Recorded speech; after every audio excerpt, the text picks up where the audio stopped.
is good, YouTube? Quinn Wade Basketball Analysis coming to you with a quick video. I wanted to let you guys know I got some new merchandise available, not just t-shirt anymore. I got different type of t-shirt, different type of shirts and logos that you can purchase on my spread shirt, and also hoodies now. We have expanded and added more to the channel and more merchandise for the brand. Thanks for supporting. It will be in the description and the links will be in the comment section below. Thanks for helping me and supporting the movement. Quinn Wade Basketball Analysis. I'm going. What is good, YouTube? Quinn Wade Basketball Analysis coming to you with a quick video. We're going to talk about the number 9 seed in the Western Conference, the Portland Trailblazers, a team that a lot of people have missing the NBA playoffs because their schedule is on a tougher side. And on top of that, a lot of people think it's going to either be the Memphis Grizzlies keeping the spot or the New Orleans Pelicans flying in to take that spot, leaving the Portland Trailblazers out of that top 8, which means they will not be in the playoffs. The thing about it that's very interesting is a lot of people have a lot of love and respect for video game Dame, and he has been a cold-blooded killer this year, hitting much of game winners, carrying the team to the best of his ability, and really pushing this team as far as they could go because of the injuries and the things that happened to them. It was only so much he can realistically do to really help them win. You just like the fact that he didn't quit, he didn't give up, and he just kept pushing. And he literally had one of his best seasons in the entire NBA, and that's important. Some people feel that even though Steph Curry was out, he was probably the best point guard this season, which is very interesting when you look at the entire season that he has had and the things he had to deal with and the things that he still has to go through to literally make a run just to make the playoffs, even though a lot of people don't feel like he's going to make it anyway. And I'm included in that. And one of the biggest reasons why it's going to be tough for Portland to make it to the playoffs, it isn't because of the Grizzlies, it isn't because of the Pelicans, it's because their schedule is ridiculous when it comes to difficulty. Yeah, they still could weather the storm because the Pelicans and the Grizzlies would still have to continue to win their games if they wanted a legitimate shot at keeping their spots or taking over that spot. But Portland, if they can play the right way and if they can literally get CJ and Dame playing their best basketball when they're facilitating and they're in attack mode and they're putting a lot of pressure on the defenses, they could be a very, very tough team to defend and a very tough team to guard when you're trying to, prepare for them, and especially if they get Nurkic, because Nurkic has turned into a good pick and roll player, a good passer for his position, and it gives them some more insurance because they still do have Whiteside until the season is over for them. And CJ has been a little disappointing. I always had love for CJ. I always thought he was a good complementary player to Dame, but he never turned into that all-star caliber player that a lot of us thought that he will eventually become in the Western Conference. Yeah, he is a 20-point scorer. He can handle the ball. He can score basically from anywhere on the court, and that's why this thing works so well, just because they can play well off of each other. Plus, they have a lot of similarities as players, too.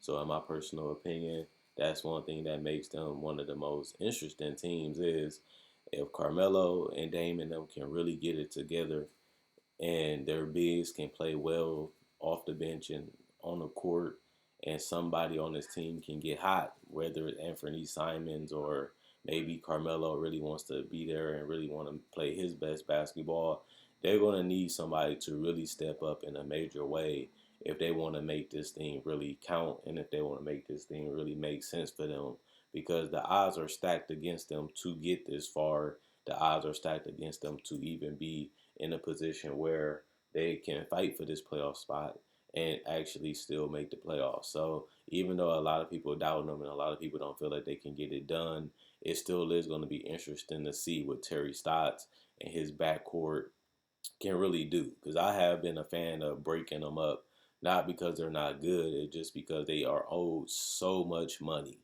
They are paying Dame and CJ, especially with these new contract extensions, so much money for a duo that hasn't been to the finals. Even when they went to the Western Conference Finals, they got swept by the Golden State Warriors without Kevin Durant.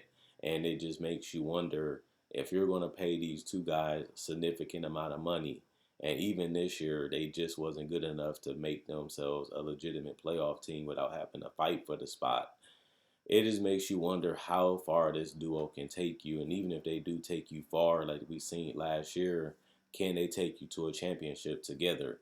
Because with the rate they're paying these two guys, CJ isn't at a superstar level at this point, and he may never become one the way it's looking.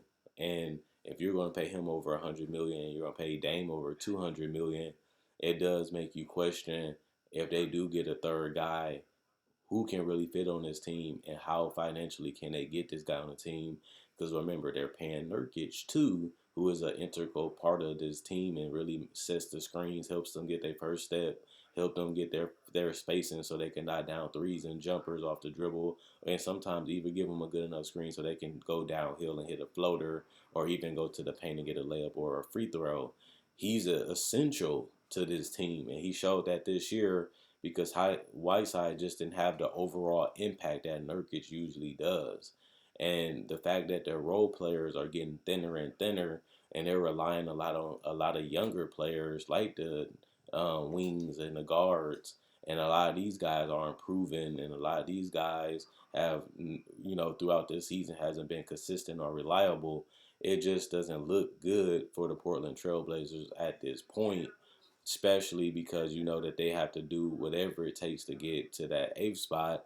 That's not a good look because you're only getting to the eighth spot, then you got to play the Lakers. Now, people feel like they can compete against the Lakers and make it a hell of a series, and that's going to be something that if they do make it, will be interesting to see if the Lakers go against the Blazers that's fully healthy almost, because they still is missing guys like Rodney Hood, so they won't be fully healthy, but they will be competitive healthy because they'll be getting a lot of their main pieces back.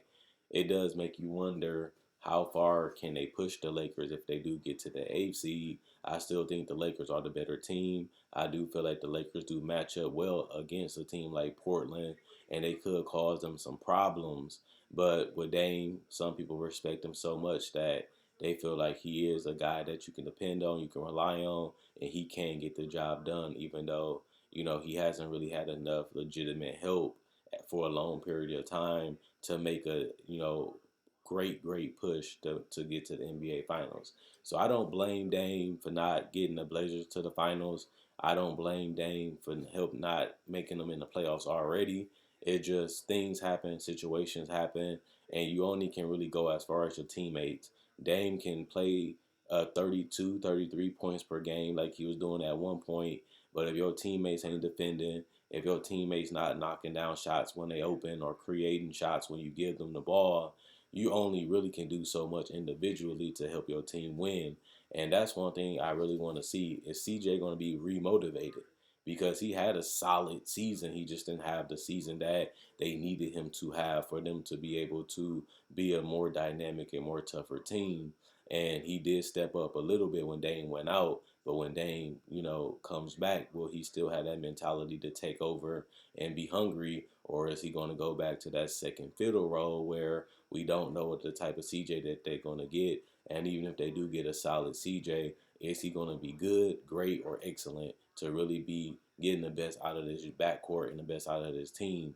Because their ability to break down defense and create continues to make the job for the role players a lot easier because they're playing off and feeding them. And if the role players are knocking down their shots and their plays and making plays, it makes it easier for Dame and CJ because now you got to respect them. Now you got to stay around them. Now you can't help and double team as much. And then Dame and CJ can do their thing because they're basically absolutely unguardable.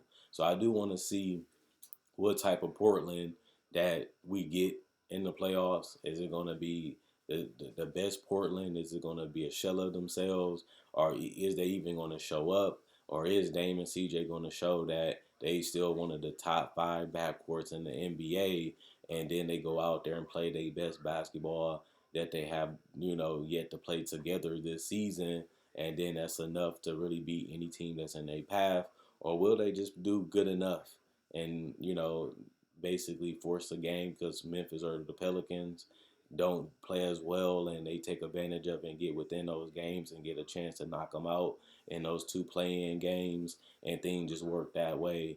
And then they just go, handle their business in the eighth seed and just try to give all that they have against the Los Angeles Lakers. But other than that, that's the end of the video. I just wanted to, refresh you guys of how the Blazers are, how people are feeling about them, and just my personal analysis on them as a team, as a duo, as a backcourt, and just in general as a team that everybody feel is a big threat in the NBA when healthy and when playing their best basketball. They're definitely been proven that they're one of the best teams in the West each and every year. And even though they didn't have the help and they didn't really have the talent around them to literally compete the way they wanted to, they still have a situation where they can still get in and still make some type of noise, something that we thought that they wouldn't have because we didn't believe it that the seeding games would happen.